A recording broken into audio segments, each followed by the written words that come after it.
우리가 계속해서 이 저주와 복 시리즈를 지금 이제 4번째로 이제 들어가게 됐는데요. 오늘은 그 죽은 미랄이 우리 북한 교회와 북한의 성도들이다라는 주제를 가지고 말씀을 드리려고 그래요. 이 북한에 있는 북한 일반 백성들이 아니고 북한에 있는 북한 교회와 우리 성도들이 죽은 미랄이다. 우리 잘 아는 요한복음 12장 24절의 말씀을 근거로 해서 말씀을 드리려고 그래요. 우리 지난주에 이 천사의 다양한 도우미 사역에 대해서 공부를 했어요. 지난주에 천사가 우리를 도와주는 일을 한다라는 이런 부분도 우리가 다시 한번 간단하게 복습을 할 필요가 있어요.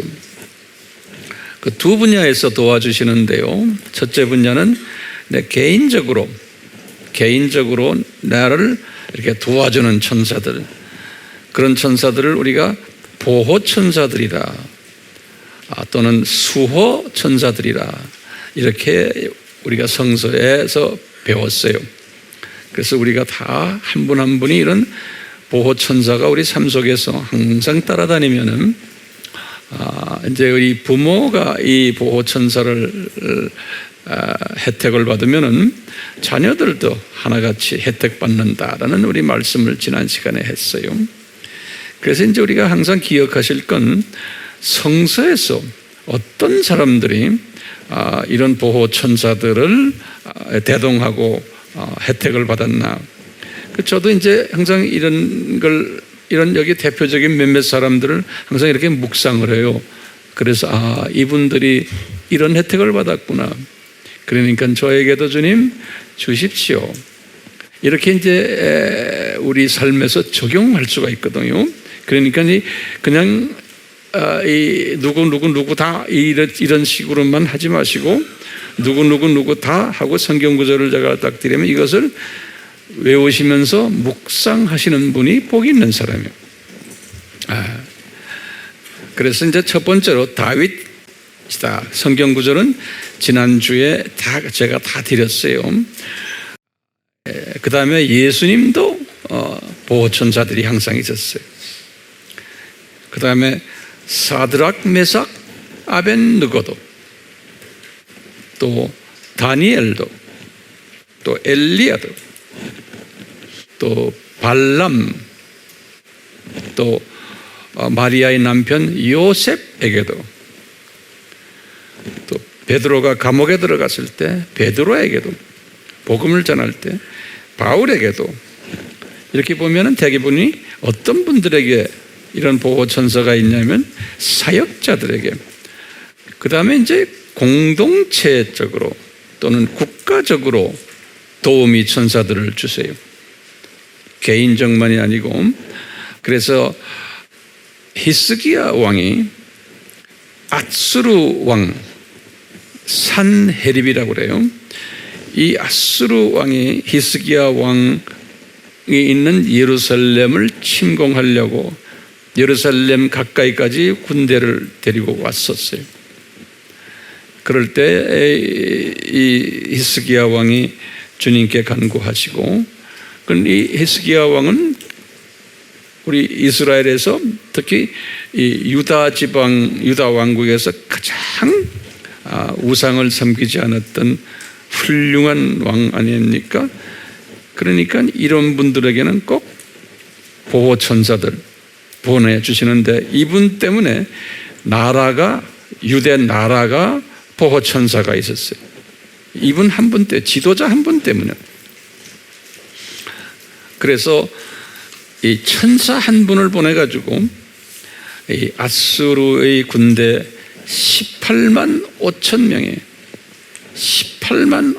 명을 그냥 시체로 만들어 버렸어요. 이런 일을 보면은 오늘 이 말씀을 이제 가지고도 잠깐 이야기가 있을 것입니다. 그리고 우리가 지난 시간에도 봤을 때 모세가 출애굽을 할 때 모세가 출애굽을 할 때 모세가 한 것이 아니고 예수님께서 천사 한 명을 보내가지고 홍해도 갈르게 하시고 그 전에 이스라엘 사람들이 풀려나도록 이 바로 왕을 만지신 거예요. 바로 왕이 굴복하도록 한 것이 천사 한 명에 의해서 하셨다는 거예요. 요거는 민수기 20장 16절에 이렇게 말했어요. 천사 한 분을 통해서 이런 일들을 하시는 것을 우리가 지난 시간에 공부했어요. 네. 오늘은 이 천사 한 명이 이 지금 유다 나라의 히스기야 왕에게만 있었던 것이 아니고 앞으로 우리가 이제 남북이 이 통일되는 과정 속에서 이 남북 관계에도 분명 많은 천사도 필요 없는 것 같아요. 천사 한 명이 현재 남북 대화 또 북미 대화 여러 가지 우리 한반도의 이 정세 이런 모든 이런 과정 속에서 우리 예수님이 역사의 주인이 되시는 예수님께서 천사 한 명을 딱 보내가지고 이 일을 진행하지 않는가 저는 이렇게 보고 있어요. 이 정치하는 분들 정치를 하는 모든 과정 속에서도 이 천사가 다 뒤에서 조정을 하고 운행을 한다라고 저는 보고 있어요. 예. 그런 과정 속에서 우리 민족이 이제 주님의 허락하에 언젠가는 이제 남북 이제 통일이 될 것으로 저는 보고 있어요. 그래서 이 남북을 그동안에 갈라놨잖아요. 갈라놓을 때 남북을 바른 것이 1948년이거든요. 이 남북을 갈라놓을 때 주 대국 둘이 이 미국하고 러시아 나라예요. 이 갈라놓을 때 우리 북쪽을 하나님이 공산 나라로 만들어 놓고 복음이 완전히 없는 나라로 만들어 버렸어요. 북쪽을. 남쪽은 그와 반대로 복음이 너무 많아가지고 주체를 못하는 나라로 만들어 버렸어요. 남쪽은 이렇게 그냥 극명하게 다른 나라로 만들어 놨어요. 그런데 이 실은 우리나라에 복음이 먼저 들어와서 복음이 활성화가 되기 시작한 것이 북쪽이거든요. 북쪽. 예. 북쪽에서부터 이것이 시작이 됐는데 어떻게 북쪽이 저렇게 완전히 공산화돼 버리고 남쪽이 대신 복음 전하는 나라로 되어버렸는가? 이것이 우리에겐 의문인 거예요. 기독교가 우리나라에 언제 들어갔냐면요, 1866년에 우리나라가 복음이 제일 먼저 받아진 때예요. 1866년에. 누구에 의해서 복음이 떨어졌냐면 영국의 웨일즈 지방의 젊은 선교사예요. 로버트 토마스라는 사람이에요. 로버트 토마스라는 이 사람이 지금부터 152년 전이 이 사람이 런던 선교회 소속 선교사였는데 아주 젊은 분이에요. 이분이 24세 때 중국의 선교사로 갔었어요. 이 사람이. 중국의 선교사로 가가지고 있다가 거기서 이분이 자기 부인하고 같이 갔는데 그 부인 캐롤라인이라는 부인과 갔는데 부인이 거기에서 사망하게 됐어요. 1864년에 사망하기 때문에 이분이 너무나 실망이 돼가지고 부인이 없으니까 런던 그 선교회에서 이분을 선교사 자격을 박탈시켜 버렸어요. 네. 그래서 이제 어려운 가운데서 혼자서 있는데 이분이 중국에서 누구를 만났냐면 우리 조선 사람 한 사람을 만났어요. 중국 북경에서. 그 사람 이름이 김자평이라고 그래요. 김자평. 그 다음에 몇몇 일행들과 이렇게 만남을 가지면서 조선에 대해서 이야기를 듣게 됐어요. 근데 성령님이 이 젊은이에게 조선 선교사로 갈 것을 마음에 주셔서 이분들을 통해서 조선어를 공부를 하기 시작했어요. 그래가지고 이분이 우리 서해안 저쪽에서 중국에서부터 이제 건너와가지고 목선을 타고 여기 기록에 제가 쭉 보니까 목선을 타고서는 4개월 동안 우리나라 이쪽에 와서 그 백령도, 우리 저쪽 백령도 조그만 섬 있죠? 그쪽에 이제 도착을 해가지고 선교지를 탐방을 했다, 이런 기록이 있어요. 그 당시에 우리 조선 정부는 서양 사람에 대한 적대감, 또 아주 미워하고 이 사람들을 무서워하고 이 사람들이 우리 민족을 망하게 만든다는 그러한 그 쇄국 정책을 썼기 때문에 이분이 안에까지 들어오질 못했어요. 내륙으로 들어오질 못하고 그 섬에 백령도 있다가 약 한 4개월 이렇게 탐방했다가 다시 중국으로 돌아간 기록이 있어요.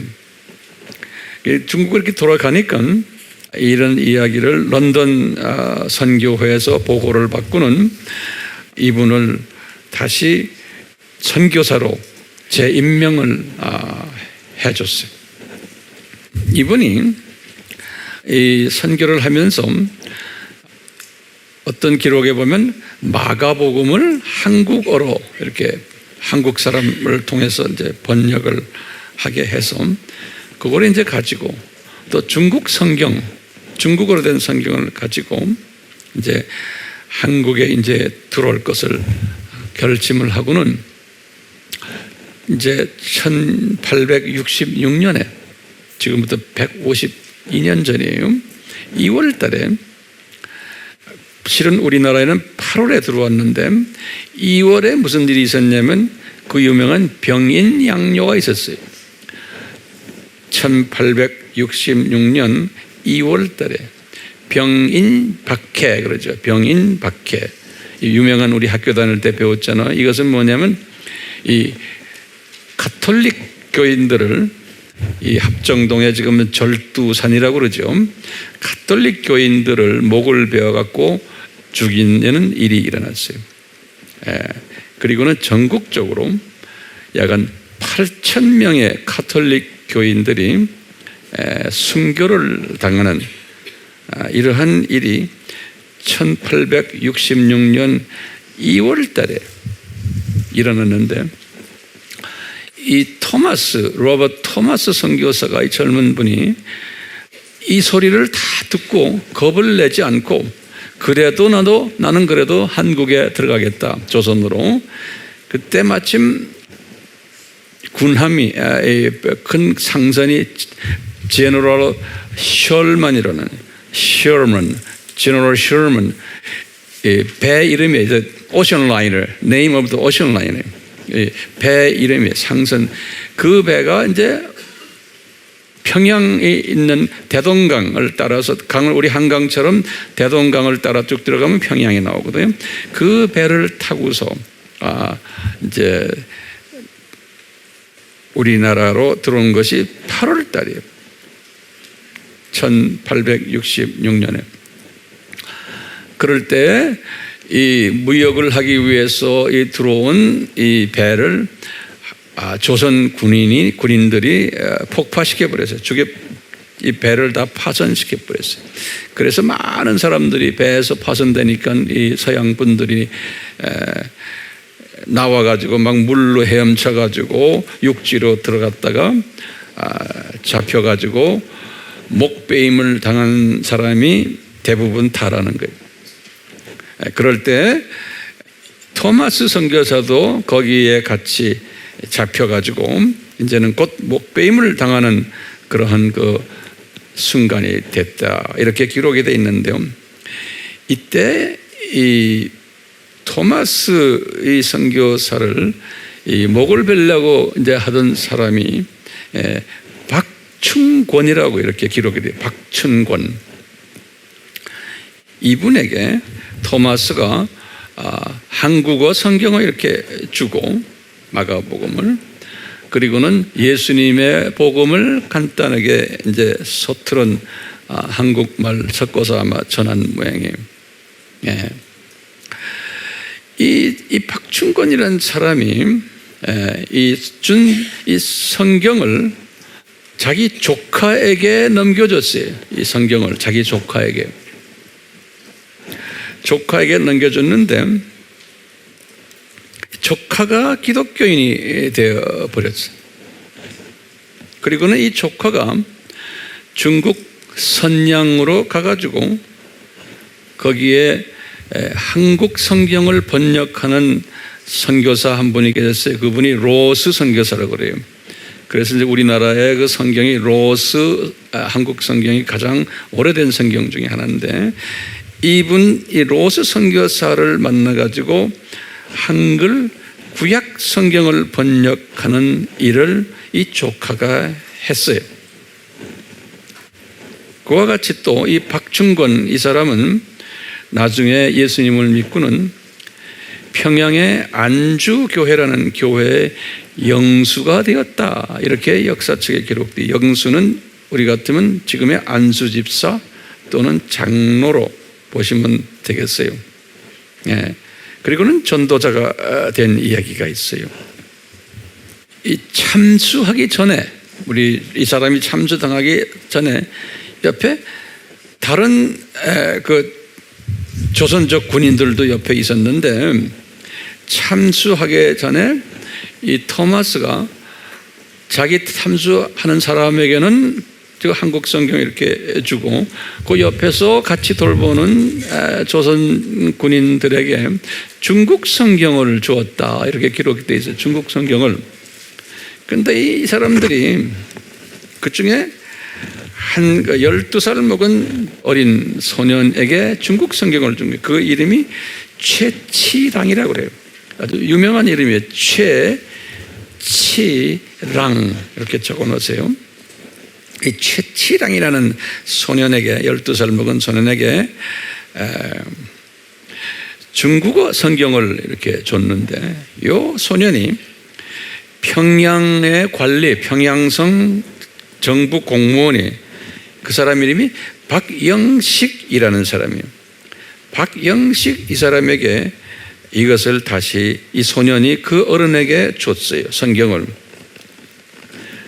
그래가지고 이 박영식이라는 사람이 그 당시에 종이가 좀 귀하니까 이 중국어 성경을 가지고 자기 집에 도배를 했어요. 벽에다가. 자기 집에 벽에다가 중국어 성경을 도배를 했어요.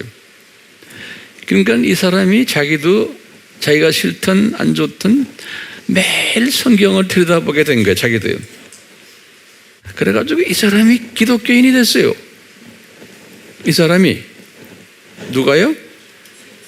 박영식이라는 사람이 기독교인이 돼가지고 교회를 개척한 것이 널다리 교회라. 널다리 교회라고. 근데 그 교회가 나중에 이름이 바뀌어가지고 장대현 교회가 된 거예요. 이 장대현 교회가 나중에 이제 그 자리가 이제 평양신학교 자리가 되고, 그 자리가 성령이 1907년에 떨어지는 그러한 역사가 있는 그런 자리가 된 거예요. 하나님의 신비스러움이 있죠. 우리 민족을 복음화시키기 위해서 이런 역사가 있는데, 밑에 깔려있는 주님이 영국 사람 로버트, 젊은 청년을, 그 로버트가 1866년 8월에 이제 순교 당하면서 그러면서 이런 일들이 이렇게 벌어진 거예요. 그런데요, 이런 이야기들을 어떻게 이제 이렇게 정돈되게서 알게 됐냐면, 미국의 선교사 한 분이 있어요. 그 사람이 굉장히 그 유명한 선교사예요. 사무엘 머펫이라고 하면 우리말로는 마펫 이렇게 했는데요. 사무엘 머펫, M-A-F-F-E-T-T, M-A-F-F-E-T-T. 미국의 그 인디애나 주에서 태어난 분인데, 시카고의 그 맥코믹 신학교, 지금 우리나라에는 장로교 통합 측과 연계되는 신학교인데 거기 졸업한 분이에요. 이 사람이 1890년에 1월에 조선에 도착했어요. 1890년에. 그러면 이제 참고로요, 우리나라에 최초로 선교사 도착한 분이 1885년이에요. 1885년에 토마스는 왔다가 순교당했고, 1885년에 장로교 선교사 누구예요? 언더우드. 똑같이. 그래서 이분이 세문안 교회를 개척했고, 그리고 이제 감리교 선교사도 같은 배 타고 같이 왔어요. 1885년에 감리교 선교사 아펜젤러, 그러죠. 같이 있는데 누가 발을 먼저 내렸다 그래서 뭐 장로교가 먼저다 감리교가 먼저다 서로 이래. 그게 그렇게 중요하진 않지만 그런 일이 있어요. 같이 내렸는데 이분은 정동교회를 세웠어요. 다 이런 1880 몇 년에 5년이에요. 그 이분들이 와가지고 이미 자리를 어느 정도 잡은 사람 때, 그 후에 이제 이분들의 소식을 듣고 한국에 온 분이 마펫이, 사무엘 마펫이라는, 언제? 1890년에. 근데 이 사람이 한국 교회에 엄청난 일을 한 사람이에요. 이 사람이요, 평양 쪽으로 올라갔어요. 이제 여기 도착해가지고 주님이 다 그렇게 인도하셨겠죠. 올라가가지고 이 북한 쪽 복음화에 공헌을 많이 한 분이에요. 이분이요. 이분이 이 박영식이라는 아까 그 집에 도배한 사람 있죠? 그 집을 찾아갔어요. 소문 듣고. 그래갖고는 벽지를 보고는 깜짝 놀란 거예요. 그때 이분이 이게 어떻게 된 거냐 하니까 이분들이 토마스 선교사 이야기를 모펫 선교사에게 해주는 거예요. 여차여차해서 토마스 선교사가 이렇게 해서 지금 그분을 통해서 이렇게 복음받은 사람들도 있고 벽지 주인도 지금 다 이렇게 됐다. 그래서 이제 이 마펫 이분이 감동을 받아가지고 이제 평양 중심으로, 특히 이제 아까 널다리 교회를 개척한 박영식, 그것이 나중에 장대현 교회로 이제 되는 일에 이 모펫이 이제 이 사람이 이렇게 한 것이에요.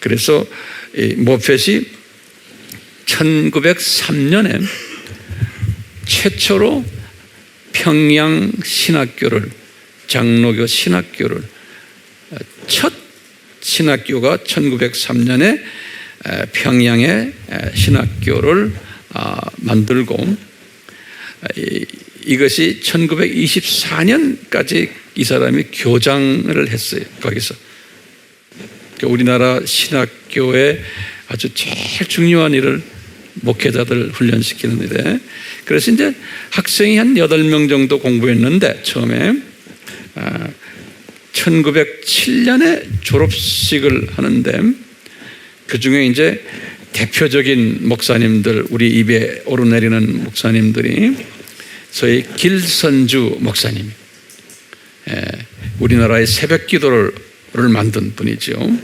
그리고 이기풍 목사님, 이런 분들이 대표적인 목사님들인데, 뭐 방기창 목사님, 뭐 이런 분들도 계시고, 이렇게 해서 이 마포 삼열 목사님이 이 토마스 목사님의 이야기를 잘 정리를 한 거예요.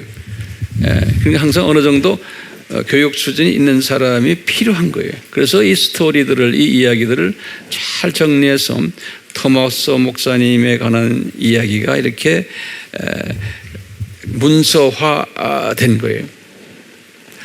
이 모펫 목사님은 특히 교육에 관심이 많으셔서 그 소위 우리가 말하는 평양의 삼숭이라고 그래요. 숭자가 들어가는 삼숭을 만든 분이에요. 다시 말하면 숭실 전문학교를 이분이 만들었고, 그 다음에 숭실 중학교 또 이분이 만들었고, 또 우리 교회도 여기 출신이 있지만 숭의 여학교, 이 다 마펫의 후예들이에요. 이렇게 이제 하다 보니까 이 마펫과 이런 사람들을 통해서 평양이 아주 성령의 불이 떨어졌어요. 1907년에 성령의 불이 떨어져서, 우리 알다시피 1900년부터 1907년 사이에 미국과 남미와 영국 또 이 선교지에 이 성령이 불이 떨어졌을 때, 그때 우리나라에도 똑같이 1903년에는 함경도 그 당시 원산에서 불이 떨어지고, 제일 먼저 떨어진 게 함경남도 원산에.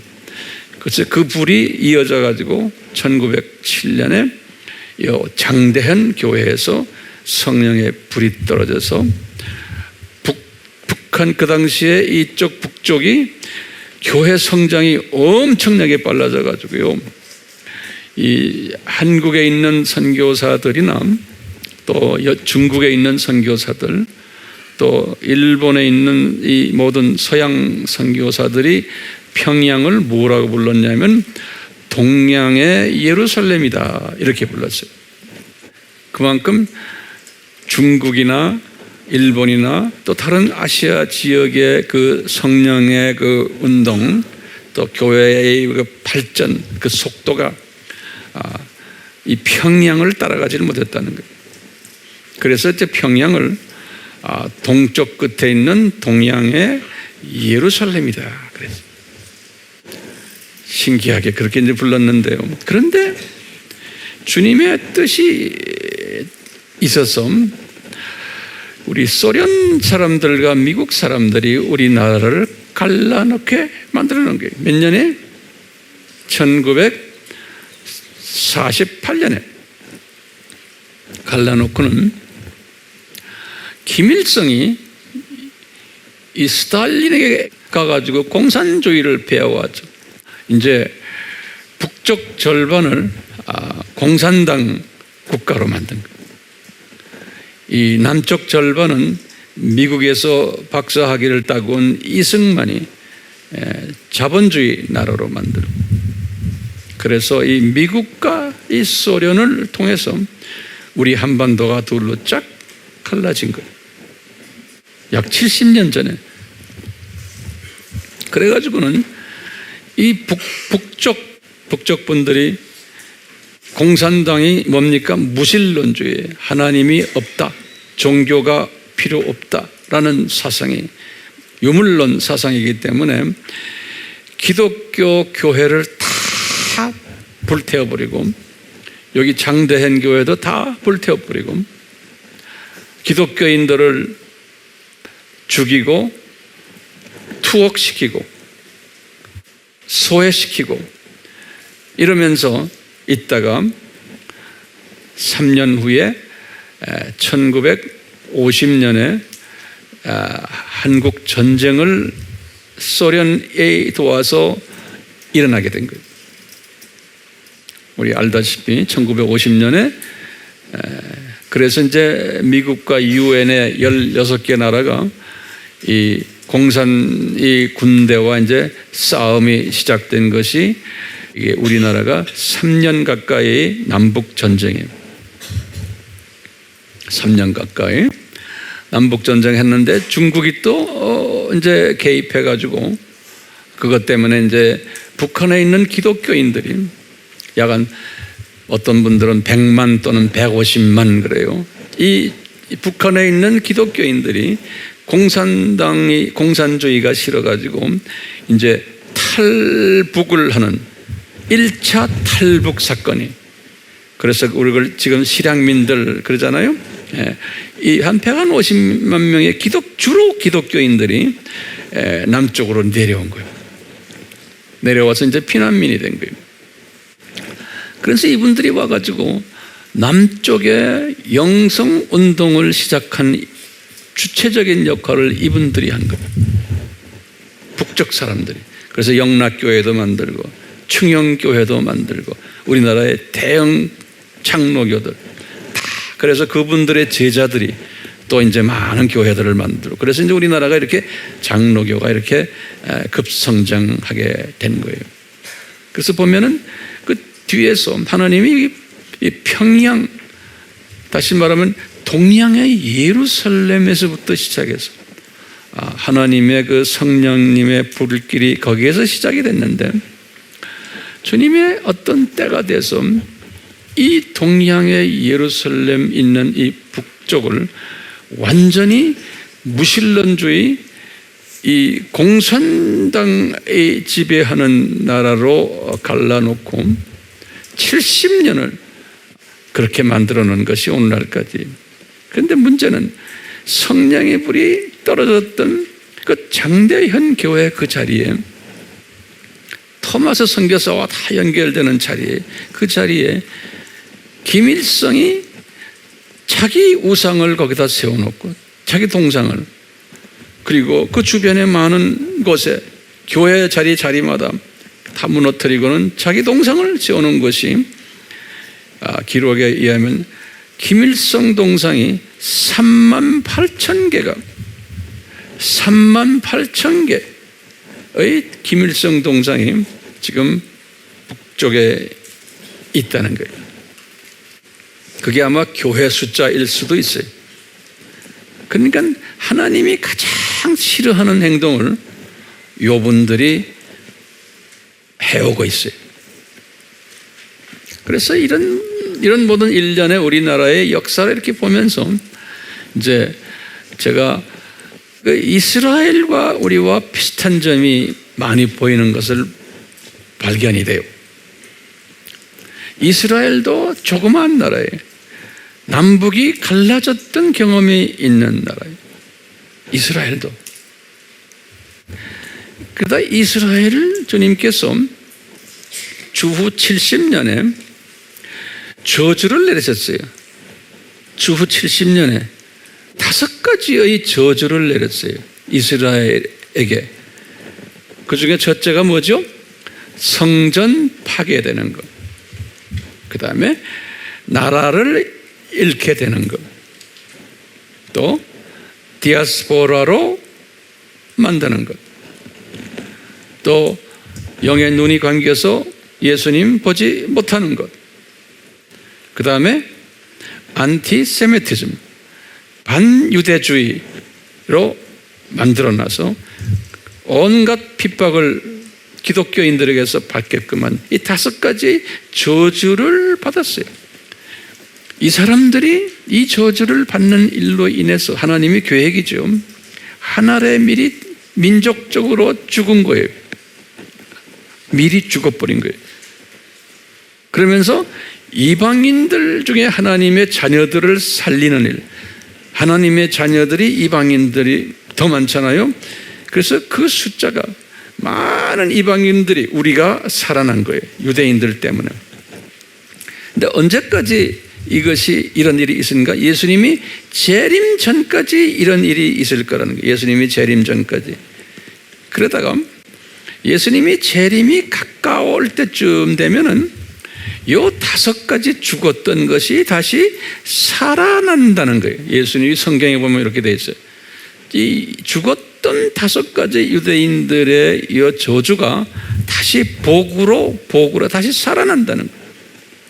근데 지금 보니까요, 그런 일들이 일어나는 거예요.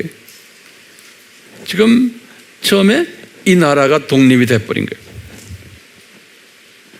성전 곧 이제 재건이 되고 있어요.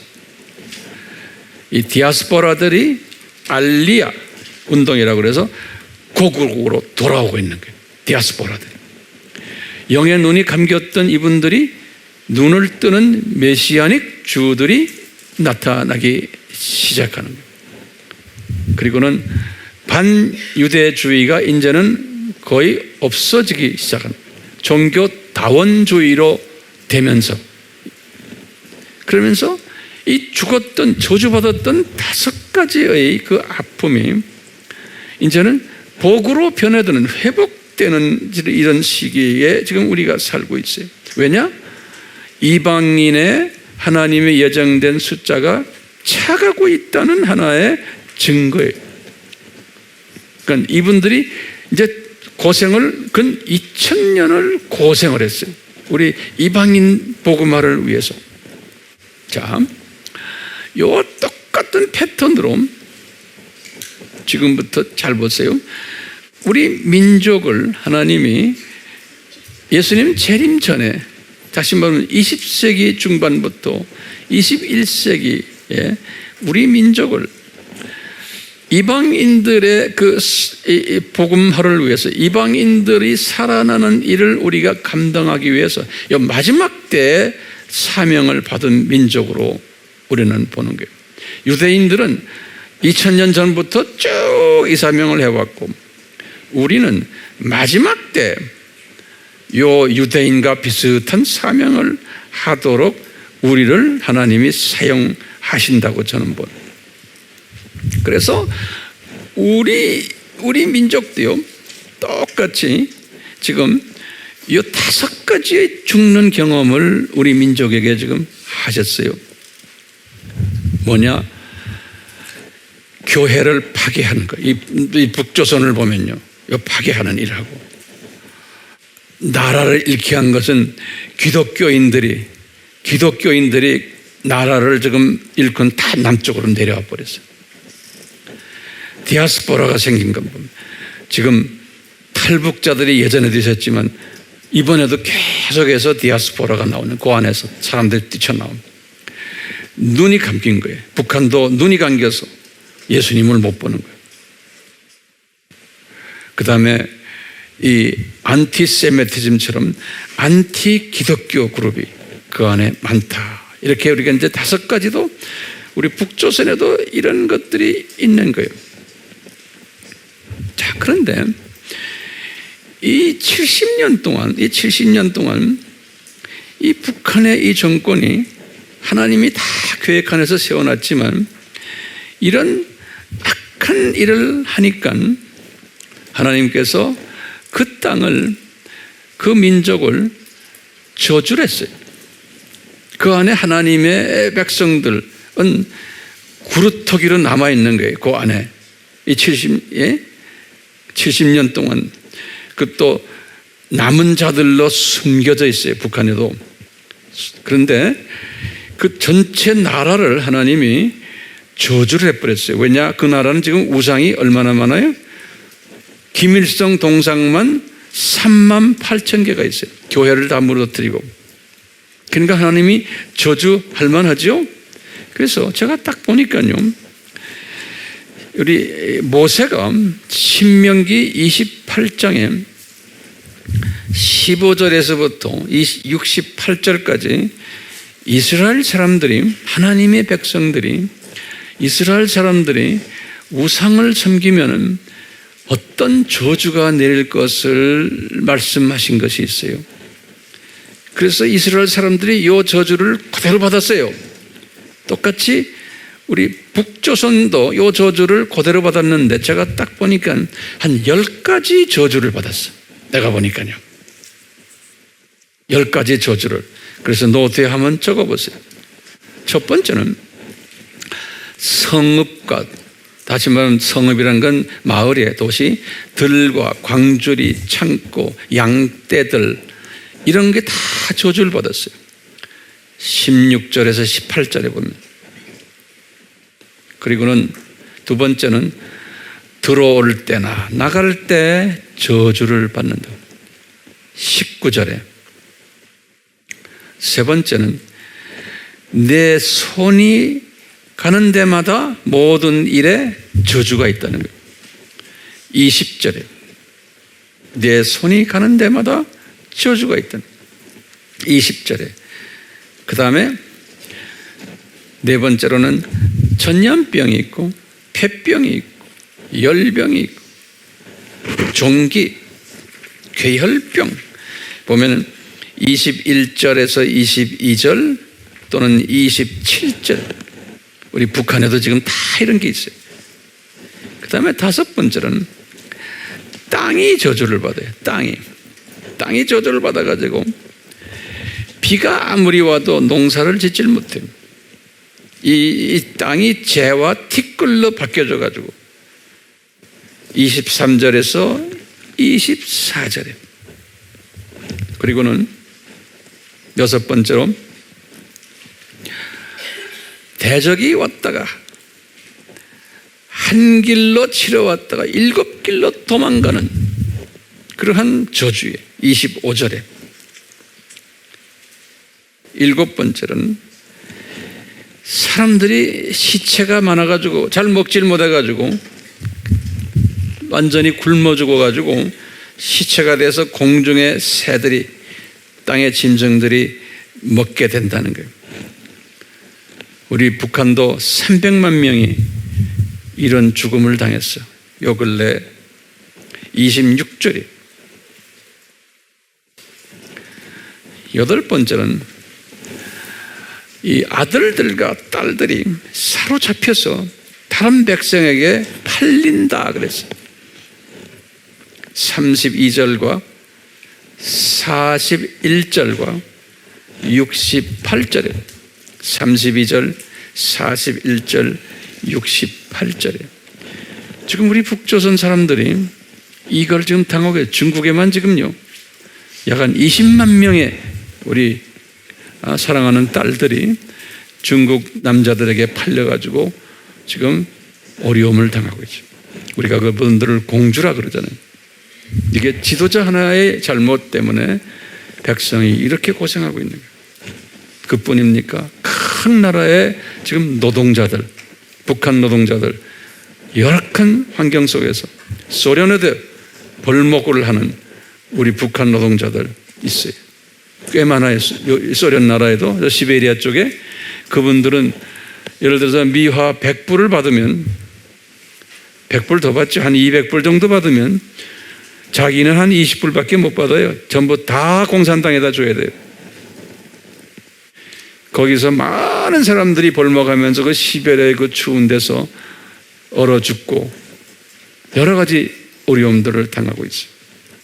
아홉 번째는요, 모든 민족 가운데 놀림거리와 속담, 웃음거리가 된다. 37절입니다. 그리고는 열 번째, 이제 44절에는 머리가 되지 못하고 항상 꼬리가 되는 백성이 된다. 그러니까 북한은 지금 보면은 경제도 제일 꼬리고 전 세계에서 핍박을 하는 기독교인을 핍박하는 나라로도 세계에서 그건 꼬리가 아니고 머리예요. 기독교인을 핍박하는데 제일 나쁜 나라가 한번 웹에 들어가서 보세요. 1등이 북한이, 2등이 사우디아라비아. 예? 이 중동 나라들이 나머지 다 해.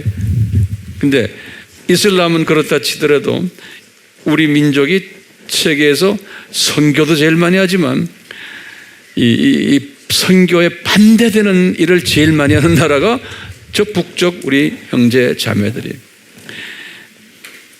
우리가 이상한 사람들이죠. 주님이 이 민족을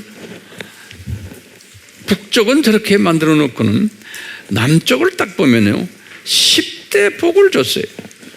우리 남쪽은 또 북쪽은 10대 저주를 주고 남쪽은 10대 복을 줬어요. 그럼 우리 지난 시간에 잠깐 봤지만 선교 대국이 되려면은 10대 복이 필요한 거예요. 제가 하나씩 불러드릴게요. 첫째, 교회가 많아야 된다. 둘째, 교인이 많아야 된다. 이거 다 받았어요. 셋째, 복음주의 교회와 교인이 돼야 된다. 복음주의 신학이 많아야 되는. 네 번째, 신학교도 마찬가지예요. 복음주의 신학교가 많아야 된다. 다섯 번째, 선교 마인드를 가진 교인과 교회가 또 많아야 되네. 선교 마인드, 우리나라가 다 가지고 있어요. 여섯 번째, 11조를 해야 되는 분이 많아야 된다. 우리나라는 대부분 교회가 다 11조래, 교인들이. 일곱 번째, 선교 헌금을 또 많이 내야 된다. 그렇게들 하고 있어요, 우리 민족들이. 여덟 번째, 기도 많이 해야 된다. 세계에서 새벽 기도하는 나라는 우리나라밖에 없어요. 아홉 번째, 나라가 경제적으로 부자여야 된다. 선교대국이 되려면 우리나라가 지금 전 세계에서 10번째로 부자예요. 이제 어떤 미국이나 유럽의 이 경제 전문가들의 말에 의하면 앞으로 한 20년 내에는 한국이 한 두 번째, 세 번째 부자가 될 거라고 예측을 해요. 왜 그러냐? 이유가 뭐냐? 한국 사람들에게 준 특별한 숨겨놓은 IT 기술들이 있대요. 근데 그것을 지금 꺼내놓지 않는데 그 기술이 나중에 이제 상용화되면은 전 세계 돈이 다 몰려온다는 거예요. 그 기술을 한국이 가지고 있다는 거예요. 모르겠어요. 제가 그런 그 기사들을, 그런 내용들을 제가 쭉 뒤지면 보니까 그런 게 보여요. 제가 직접 읽었어요. 그렇게 돼야 되죠? 예? 그래야 우리는 뭐예요? 이 안에도 예수 안 믿는 사람들이 대부분의 우리나라에, 그렇지만 이 안에 주님의 백성들이 있죠? 그 주님의 백성들이 복음을 전하는 일을 이렇게 하기 때문에 이분들이 이 나라가 부자가 돼야지만 우리가 복음을 마음껏 전할 수 있는 거예요. 10번째가 뭐였죠? 10번째는 경제지만 9번째, 10번째는 뭐예요? 핍박이 없어야 된다. 기독교에 대한. 우리나라가 기독교에 대한 핍박이 있어요? 없어요. 예. 그러니까 이 선교 대국으로 되는 복을 이미 10가지를 받은 거예요. 그러니까요. 저쪽 북쪽의 우리 형제 자매들은 10가지 저주를 지금 경험하고 있고, 이쪽 남쪽은 10가지 복을 경험하고 있는 거예요. 이 미국과 소련에 의해서 70년이 갈라놓은 이 일의 지금 열매가 이렇게 두 가지로 극명하게 갈라진 거예요. 그러면요, 왜 이렇게 하셨을까? 세상 사람들은 뭐 별난 이야기로 다 하겠지만 우리가 성서를 믿는 사람들은 성서의 모든 가르침을 그대로 따르는 우리는요, 분명하게 성서적으로 역사를 해석을 해야 돼요. 뭐냐? 민족적으로도 이스라엘이 5가지로 죽은 것처럼, 그래서 이제 살아나는 일이 이방 사람들이, 하나님의 백성 이방 사람들이 살아나게 한 것처럼 이제 다 어느 정도 살아났으니까 다시 5가지 죽은 것이 이제는 회복되는 이 하나님의 이 방식이 똑같이 이 북쪽이 저주를 받음으로 이제는 그동안에 이 남쪽이 살아나는 일을 하나님이 하신 거예요. 그러니까 저분들이 죽었기 때문에 남쪽이 살아나면서 10가지 복을 받는 그러한 남쪽 민족으로 만들어 놓은 거예요. 예. 근데 이제는 주님이 우리 남쪽 이를 통해서 복음 전하는 일을 지금 많이 했어요. 과거 한 40년 동안 남쪽을 통해서. 그래서 많은 일들을 주님이 우리 남쪽을 통해서 해오니까 우리를 통해서 많은 사람들이 살아났어요. 이방의 사람들이. 그러니까 주님의 입장에서 보면 이제는 거의 다 살아나는 일을 너희들이 잘 하고 있구나. 이제 거의 끝났구나. 예? 그러니까 때가 되니까 이제 이 북쪽을 이제는 회복을 시켜줘야 돼. 북쪽이 받은 그 10가지의 뭐예요? 저주를 이제는 복으로 바꿔줄 때가 온 거예요. 이 남쪽과 북쪽이 이렇게 맞물려 있는 거예요. 오케이? 자, 그러니까요. 이제 그러면서 지금 성서에서는 70이라는 숫자가 상당히 중요한 숫자예요. 1948년에 갈라졌는데 남북이 거기서 70을 더하면은 금년에 2018년에 놀랍게도 2018년에 지금 남북 통일이 구체적으로 지금 시작되는 이야기들이 오가는 때. 근데 남북 통일이 이제 이야기는 시작되지만 언제 통일될지는 아직 모르겠지만요. 그러면서 내가 이렇게 기도 가운데 내 마음속에 오는 거예요. 남북 전쟁이 언제 일어났냐? 1950년에 일어났어요. 남북 전쟁이. 거기다가 70을 더해보니까 2020년이 돼요. 그러면 2020년에 혹시 통일이 좀 더 구체화되지 않을까라는 생각을 한번 해보는 거예요. 정확히 모르겠지만. 또 이제 한 가지 더요. 남북 전쟁이 끝난 게 1953년이에요. 남북 전쟁이 끝난 게 종전이 된 게요. 그게 전쟁이 아니게 휴전이에요. 휴전. 그래서 지금 종전 이야기하잖아요. 휴전된 게 1953년이에요.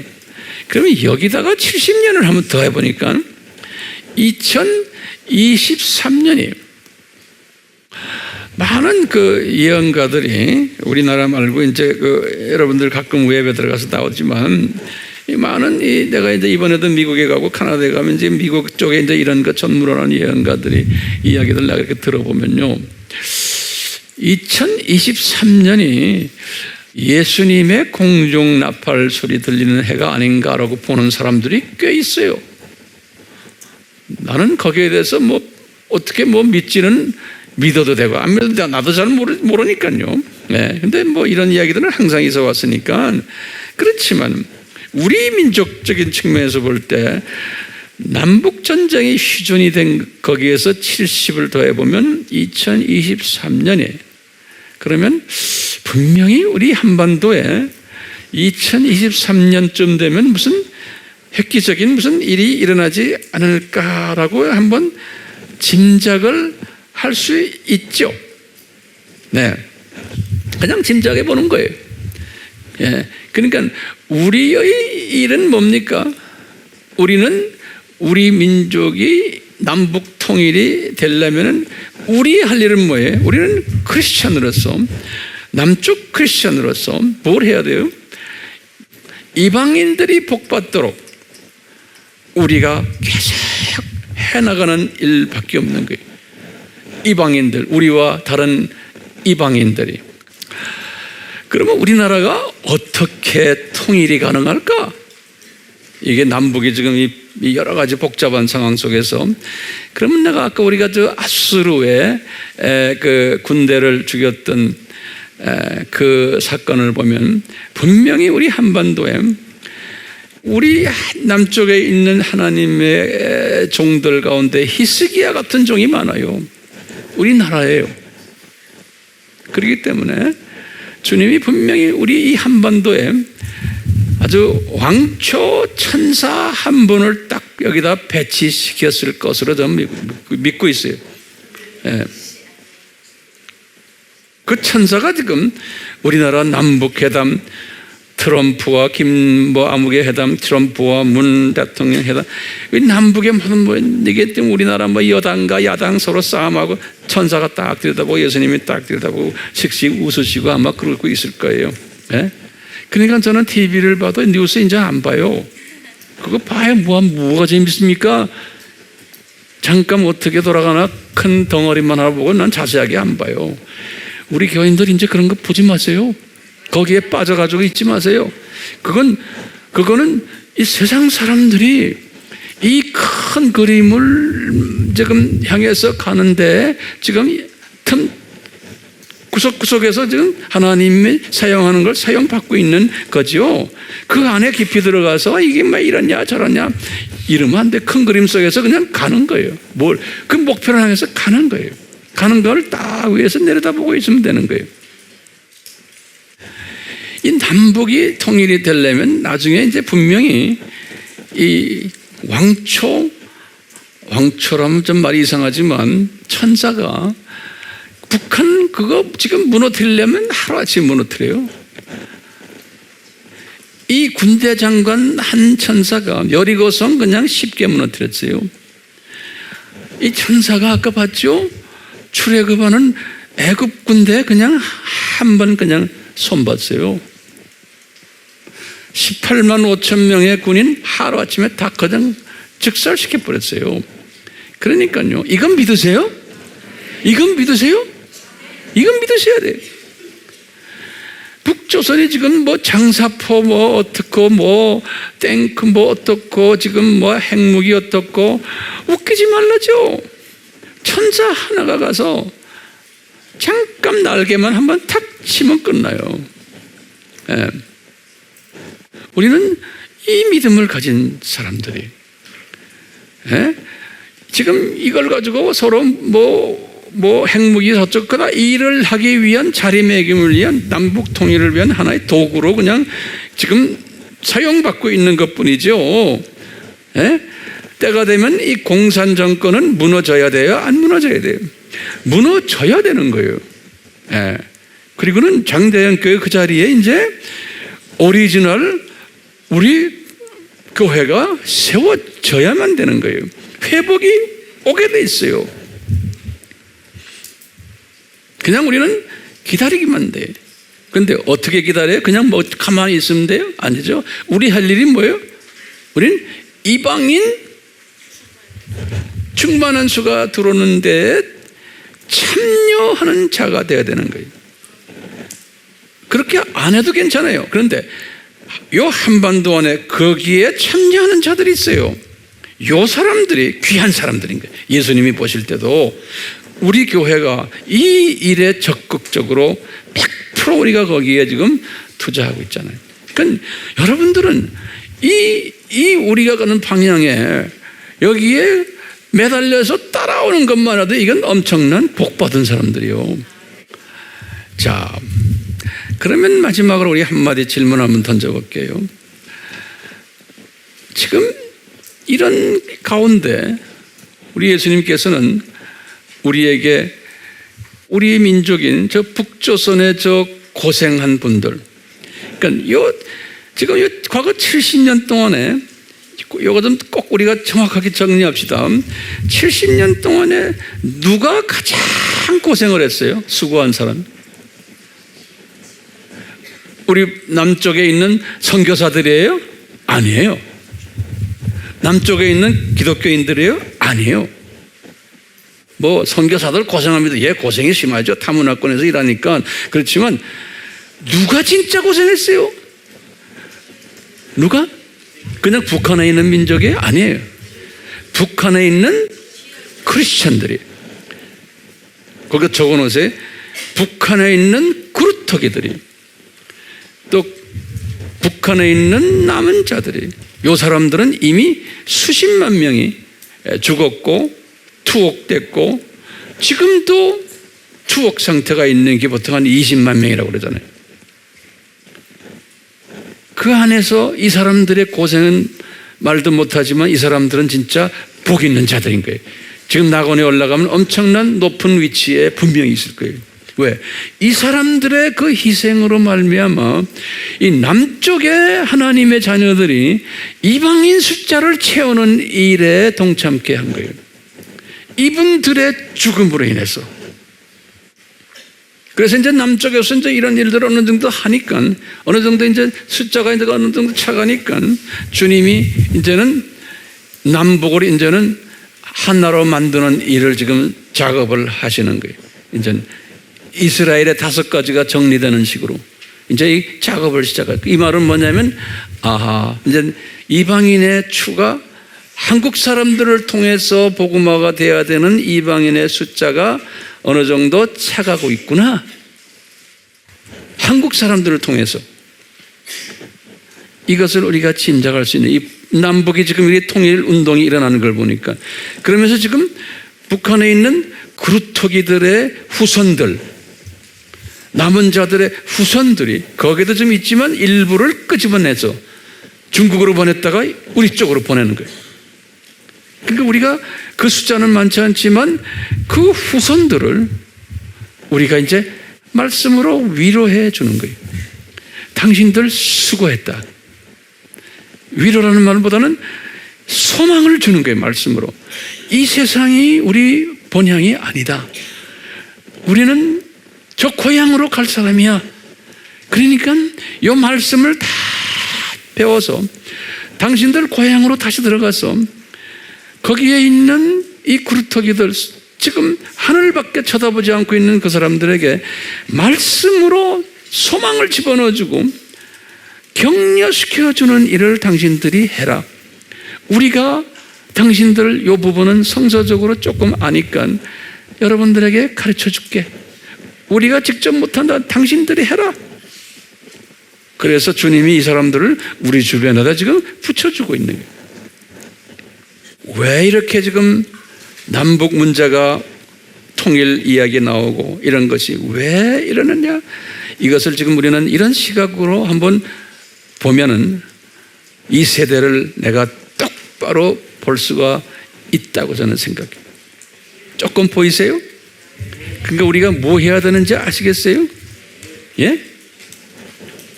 나중에 세일 모임 때 이 부분을 심각하게 서로 대화하시길 바랍니다. 예? 네. 우리 같이 기도 드리겠어요. 역사의 주인이 되시는 예수 그리스도시요, 이 마지막 때 이스라엘을 과거 2000년 사용하셨던 것처럼 이 마지막 때 마지막 추수의 민족으로 쓰시려고 남북을 갈라놓으시고 북쪽으로 하여금 이 평양 동양의 예루살렘을 만드시고 이스라엘이 주 70년에 죽었던 것처럼 평양을 죽이시고 그리고는 우리를 남쪽으로 내려보내시고 여기에서 많은 이방인들을 복음화시키는 일을 허락하셨습니다. 이제 어느 정도의 때가 되어서 예수님께서는 남북을 이제는 통일시키려고 하는 이런 시기에 저희들이 주님을 섬기고 있습니다.